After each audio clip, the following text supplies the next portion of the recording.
বাহিনী এই বাংলাদেশের নিরীহ মানুষের উপরে হানাদার বাহিনীর মতো ঝাঁপিয়ে পড়েছিল, তখন সেই মুহূর্তে এই দেশের তৎকালীন পূর্ব পাকিস্তান, সেই পূর্ব পাকিস্তানের প্রায় 5 কোটি মানুষ তখন তারা প্রত্যাশা করেছিল একটি রাজনৈতিক দল যারা নিজেদের স্বাধীনতার পক্ষে শক্তি বলে দাবি করে, তারা প্রতিবাদ করবে, সেই জুলুমবাজ পাকিস্তানি বাহিনীর বিরুদ্ধে তারা রুখে দাঁড়াবে।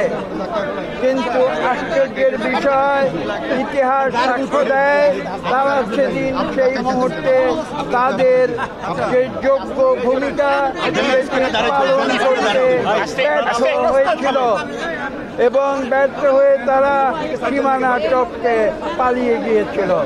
ঠিক আজকে থেকে 1 বছর আগে আপনারা যেমন দেখেছেন, সেই আওয়ামী লীগের স্বৈরাচারী সরকার কোমলমতি ছাত্রছাত্রীদের গুলিবর্ষণে হত্যা করে এদেশে তাদের অন্যায় রাজত্ব টিকিয়ে রাখার যে প্রচেষ্টা, সেই প্রচেষ্টায় ব্যর্থ হয়ে একইভাবে তারা 5ই আগস্ট 2024 সাল কাপুরুষের মতো সীমানার টপকে পালিয়ে যায়। কাজে আজকে আমরা এখানে দাঁড়িয়েছি যে মুক্তিযোদ্ধা দল যারা নিজের জীবন বিপন্ন করে আজকে থেকে 54 বছর আগে তারা স্বাধীনতার জন্য বুক পেতে দিয়েছিল। আপনারা জানেন, লক্ষ লক্ষ মানুষ জীবন দিয়েছিল, আহত হয়েছিল, যোদ্ধা আহত, মুক্তিযোদ্ধা আহত হয়েছিল। আজকে তাদেরকে সংগঠিত করার জন্যে যে মুক্তিযোদ্ধা দল গঠিত হয়েছিল, আজকে তারা এখানে শ্রদ্ধা জানাতে এসেছে। কোথায় এসেছে? শহীদ প্রেসিডেন্ট জিয়াউর রহমানের সমাধিতে এসেছে। যেই জিয়াউর রহমান ঘোষণা দিয়েছিলেন, কি ঘোষণা দিয়েছিলেন? তিনি স্বাধীন বাংলাদেশের ঘোষণা দিয়েছিলেন। তিনি কি বলেছিলেন? যে I do hereby declare the independence of Bangladesh. এবং তার সেই কথা ইথারে ভেসে সারা বিশ্বে পৌঁছে গিয়েছে। এবং আপনারা জানেন, সেদিন তার কথা যে রেকর্ডিং, সেটা পিক আপ করেছিল জাপানি একটি যুদ্ধজাহাজ, যেটি তখন আমাদের চট্টগ্রাম কালুরঘাট বেতার কেন্দ্রের কাছাকাছি বঙ্গোপসাগরে টহল দিচ্ছিল।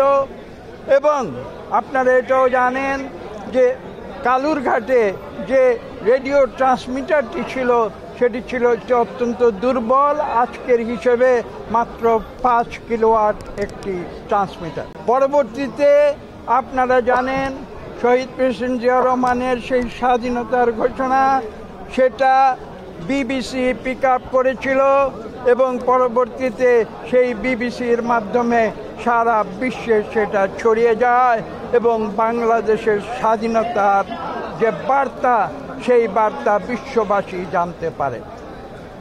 এবং আজকে সেই কথা মনে করে আমাদের স্পষ্ট ভাষায় বলে দিতে হবে, স্বাধীনতার জন্য যারা যুদ্ধ করেছে, যারা জীবন দিয়েছে এবং যার স্বাধীনতা ঘোষণার আহ্বানে তারা সমস্ত বাধা বিপত্তি ত্যাগ করে, নিজের জীবন যৌবনের মায়া ত্যাগ করে মুক্তিযুদ্ধে ঝাঁপিয়ে পড়েছিল, সেই মুক্তিযোদ্ধারা হচ্ছে বাংলাদেশের শ্রেষ্ঠ সন্তান।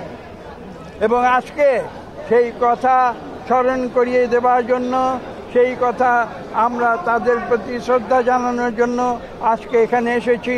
মুক্তিযোদ্ধা দলের পক্ষ হয়ে এখানে শহীদ প্রেসিডেন্ট জিয়াউর রহমানের প্রতি শ্রদ্ধা জানানোর জন্য, যিনি শুধু স্বাধীনতার ঘোষণা দেননি, আপনারা জানেন, যিনি স্বাধীনতা মুক্তিযুদ্ধের যে সর্বোচ্চ সম্মান বীর উত্তম, সেই বীর উত্তম উপাধিতে বাংলা